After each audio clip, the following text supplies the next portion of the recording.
Didn't expect you to say yes. Wasn't sure if the invitation made it through all the filters built to keep people like me out. Still, here we are. Neutral ground. No masks, no capes.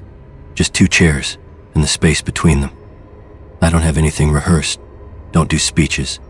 But I figured if you were willing to sit across from someone who doesn't get the benefit of the doubt anymore, then maybe you're here for something that doesn't fit in a headline. I'm not interested in saving the world. Just wanted to see if you still think it's worth the effort. I do. Not every day. But most. Enough to keep showing up. And I didn't agree to this because of politics or pressure. I came because I know what happens when people only ever talk to reflections of themselves.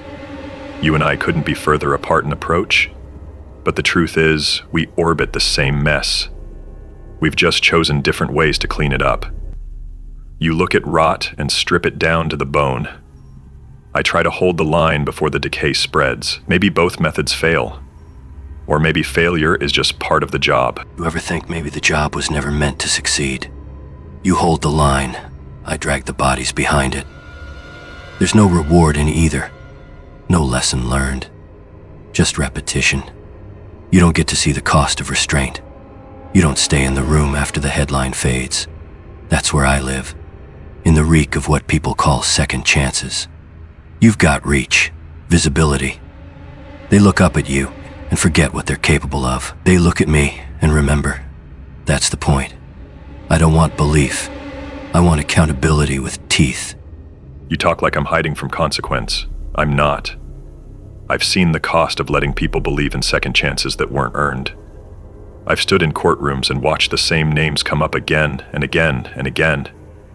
But I've also seen what happens when we decide someone's done before they even stand.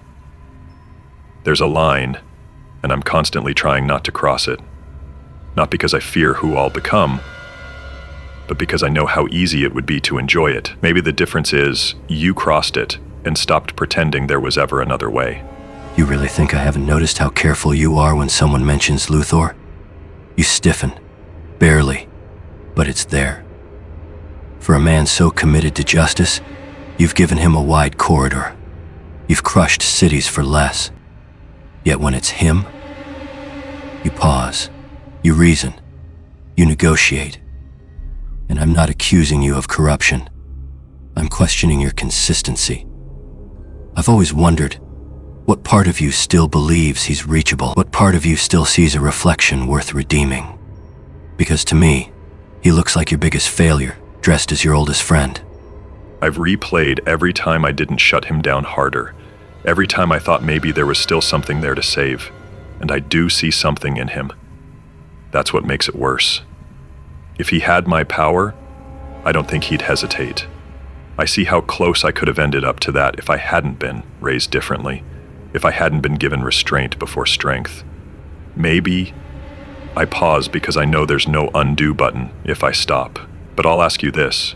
When you erase someone, do you ever question whether the absence is cleaner than the damage? I question the ones I let live, the ones who used their breath to make more victims. You romanticize hesitation. Sometimes it's just fear with a noble tone, but that's not what I really want to know. When you snapped Zod's neck, was that necessity? Or was it the first time you understood why some of us stopped leaving the door open? Did it feel righteous? Or did it feel like something you'd been suppressing finally slipped through? You don't owe me an answer. Just curious how long that silence stayed with you afterward. It never left. And it wasn't rage. It wasn't satisfaction. It was the first time I truly realized power without choice is just force. I ended him because I had no other move left. And yes, I've wondered if that moment pulled something loose I've kept buried ever since. What scared me wasn't that I could do it. It was how fast I did. You think I'm paralyzed by morality. The truth is I'm fighting off how tempting your path actually is. So let me ask you this. If you weren't feared, would anyone still listen to you? Probably not. And I made peace with that years ago.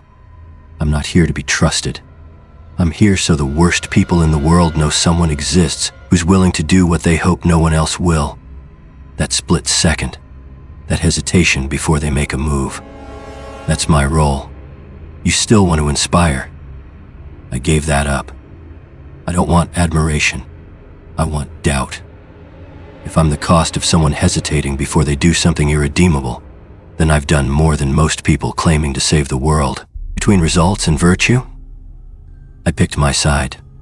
Long ago. Then I'll say something I haven't said to many. I understand why you are who you are. Doesn't mean I agree, but I understand. And I wonder sometimes what would have happened if I had met you before I put on the cape, if we had both come from the same neighborhood. No spotlight, no iconography, just two men with the same anger and nowhere to put it. Do you think we would have ended up on the same side of anything? Or would you have seen me as another thing to take down before I disappointed someone? You wouldn't have worn the cape. Not where I grew up. You'd have either turned bitter or disappeared. And no, I wouldn't have taken you down. I probably would have tried to follow you. That's the uncomfortable part. Men like me don't inspire. We cling to someone who looks like they know what they're doing. But then we see the compromises, the cracks, and that admiration curdles into necessity. You became a symbol, I became a consequence. And maybe we were both designed by the people we couldn't save. That might be the one thing we agree on. We weren't shaped by victories. We were built out of the aftermath. I didn't come here to convince you of anything, and I'm not walking away thinking I've changed your mind. But there's something grounding about hearing someone speak without a PR team in their shadow. For what it's worth, I hope you're wrong about people never learning. Because if you're right, then all we've done is build monuments over landmine. People don't change. Not in the way you want them to. They adapt. That's not growth, it's survival. But that doesn't mean the work stops. Just means you adjust your expectations. You don't teach them how to fly. You teach them how to brace for impact. That's the part no one celebrates, but it's the part that matters when the sky goes quiet. You keep hoping. I'll keep reminding. And if nothing else, this conversation proved one thing. Sometimes two different weapons can still be pointed at the same direction.